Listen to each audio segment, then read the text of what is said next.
Hello everyone, I'm Tanya from Professor Tanya Speaks, and today we're going to be talking about watching videos, especially watching YouTube videos. But what we want to do is talk about how to effectively learn the content when we have to watch YouTube videos. And now we're going to talk about it in terms of three phases: before you watch the video, during the time when you're watching the video, and after you finish watching the video.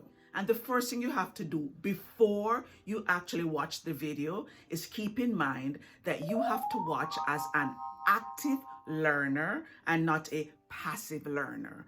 A passive learner would be the person who just sits back and just watches and is just being entertained. Whereas an active learner understands that he or she has things that he or she needs to be doing while watching the video. You have to be taking notes, you have to be pausing the video, you have to be stopping, you have to be thinking. So you're actively involved in the learning process. So that's the first thing you want to keep in mind. You have to be an active learner, not a passive learner. The next thing you want to do is make sure that you find a space. Wherever you can find this space in your home, especially if you're a student.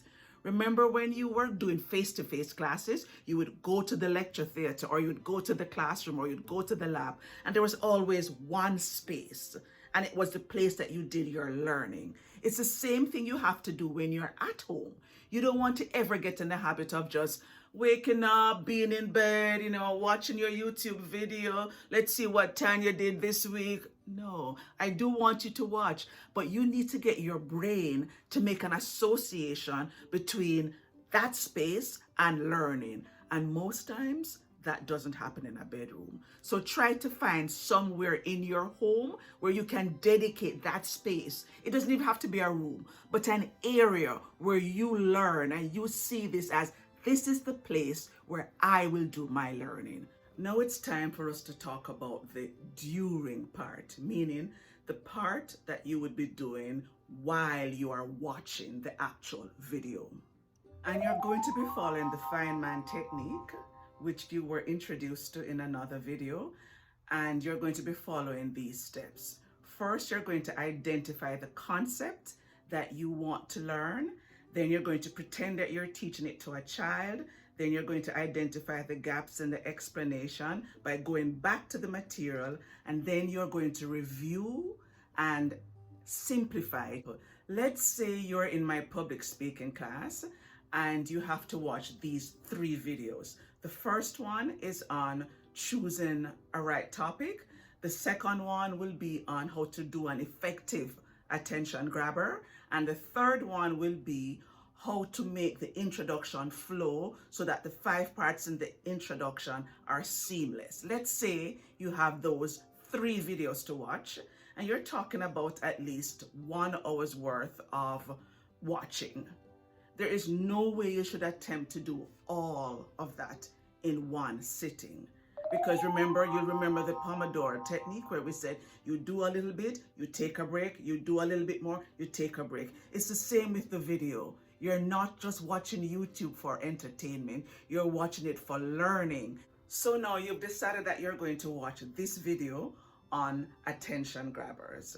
And you've decided to focus right now on the part where you're going to be looking at how to do an effective attention grabber by using questions. Now let's look at the part of the video that you would be asked to watch, and then we're going to talk about what you would do in order to ensure that you actually learn from what you watched. Let's have a look. Say that when you ask a question, you must pause. You must allow a moment or 2 or 3 for your audience to think and reflect. But if I were to say something to you like, if you found out that a relative that you really, really loved was in fact a murderer, said, what would you do? Would you go to the police? Pause, 2, 3. Would you tell another family member? Pause, 2, 3. Would you confront the person? Pause, 2, 3.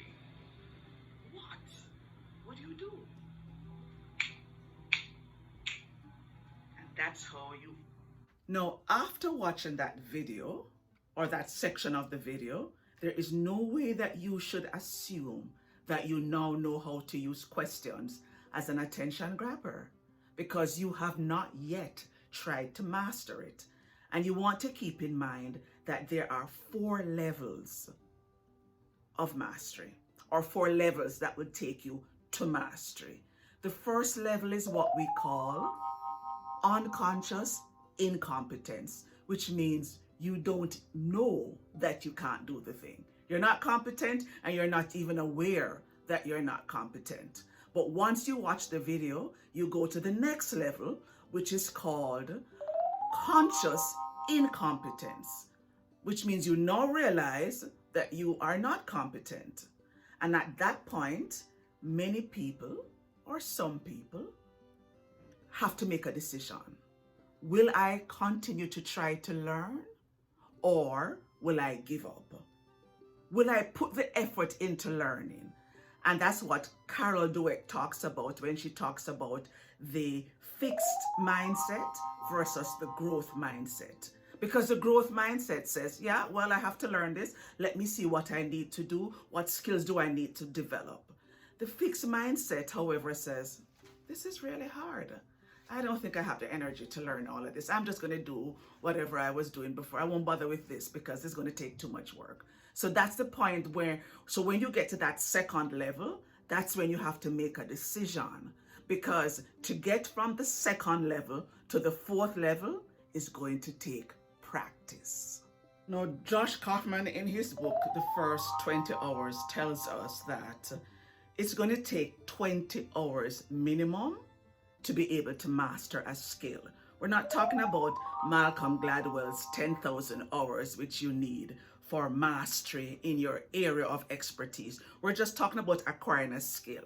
And let's say you're now acquiring the public speaking skills needed in a college classroom. That's going to take you 20 hours. So I'm saying this to my public speaking class now. For you to get decent, you have to spend 20 hours developing all the skills that are needed. So you're now at the level where you've made a decision and you've decided, I'm going to put the effort into it. And once you practice and practice and practice, then you are ready to go to the next level, which is when you become competent after 20 hours. But you are consciously competent, meaning even though you're competent, it takes a conscious effort where you have to be saying to yourself, okay, how do I ask a question? And you have to be doing what I did in the video where I said, how would you do that? Pause, 2, 3. And why would you do that? Pause, 2, 3. So you're working on practicing the questioning technique, but it hasn't come natural to you yet. So you have to do whatever you need to do to help you, whether it is counting, or whether it is pinching yourself, or whether it is saying it in your mind very quickly, but you're still at the point where you haven't reached mastery. With spaced repetition, you will develop the mastery, which means that after you do it today, you have to come back to it maybe tomorrow, and then you have to do a little bit more the day after, and then maybe you're going to do a little bit more the another day. And what you are doing by spacing it out is you're giving your neural pathways, which we discussed in another video, you're allowing the brain circuit to develop and to deepen and to strengthen and to get wider. And you're giving yourself an opportunity to learn. Now, for you to get from the point of conscious mastery to unconscious mastery, where you do the thing without even thinking, you no longer have to be counting yourself down. You're just asking the questions and you're flowing, and it becomes easier to you. That's after 20 hours. Once you get there, then you can say you have learned how to do a speech. Now, after the during period where you've watched the video and you've practiced, now you want to think about the after part. And after you've done your practicing, you want to know that you've practiced enough to self-correct. Until you can self-correct, you have not practiced enough. So when you're doing the spaced repetition, you should be able to say, okay, that was not effective. Or let's say you're in my business writing class, you should be able to look at your writing and say, okay, I haven't used the you attitude yet. I haven't used positive language. This is passive and I need to use the active voice. Until you get to that point, you have not learned enough. And that's when the Feynman technique comes in, because remember, when you try to explain it to yourself, you keep coming back until you know that you know. And if you find knowledge gaps, you go back to the video or the textbook if you're reading it, but you go back to the video and you try and you try and you keep going. So watching videos for learning takes work. It takes the understanding that there are the 4 levels of mastery. It takes the understanding that you have to have a growth mindset and not a fixed mindset.